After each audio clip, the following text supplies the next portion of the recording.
අද කතා කරන්නේ තුට්ටුව කාසිය ගැන.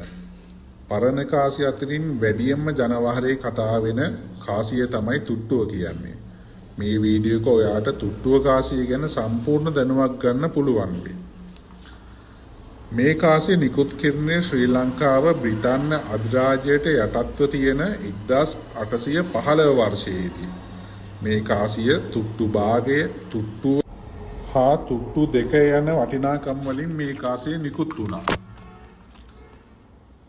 මේ කාසිය නිකුත් වෙනකොට 1796 1820 කියන රාජ්‍ය සමයේ පාලකයා වූ සච්චුරුව තමයි පාලනය කළේ. ඔයාලට බලා ගන්න පුළුවන් මේ රජතුමාගේ රූපයේ කාසියේ මුද්‍රණය කරලා තියෙනවා.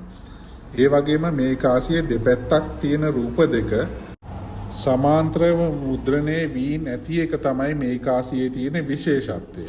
ඒ කියන්නේ අලියා ඉන්න පැත්ත සමාන්තරව අනිත් පැත්ත හැරෙව්වහම රජතුමා ඉන්න පැත්ත ඒකට සමාන්තර නැහැ.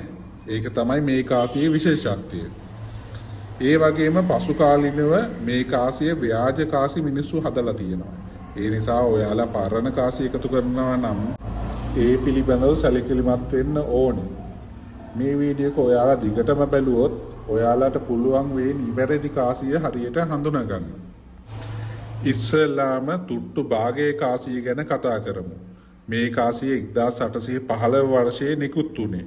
තඹ වලින් තමයි හදලා තියෙන්නේ. මේක තරමක් කුඩා කාසියක්. බර ග්‍රෑම් 4.5ක් වෙනවා. පළල මිලිමීටර් 22යි. ඝනකම මිලිමීටර් 1ක් වගේ තමයි වෙන්නේ. ඊළඟට තුට්ටුවේ කාසිය ගැන කතා කරමු. මේ කාසියත් වසර 1815 තමයි නිකුත් වුණේ. තඹ වලින් හදලා තියෙන්නේ. බර ග්‍රෑම් 8.66යි. පළල මිලිමීටර් 28.4යි. ඝනකම 1.78ක් වෙනවා.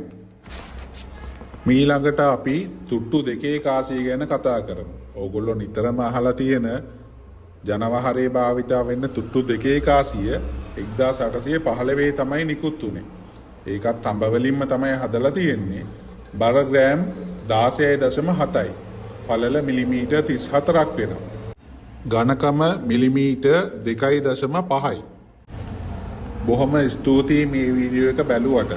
මේ වීඩියෝ එකට ඔයා කැමති නම් ඔයා මේකෙන් දෙයක් ඉගෙන ගත්තා නම් ලයික් කරලා සබ්ස්ක්‍රයිබ් කරගෙන යන්න.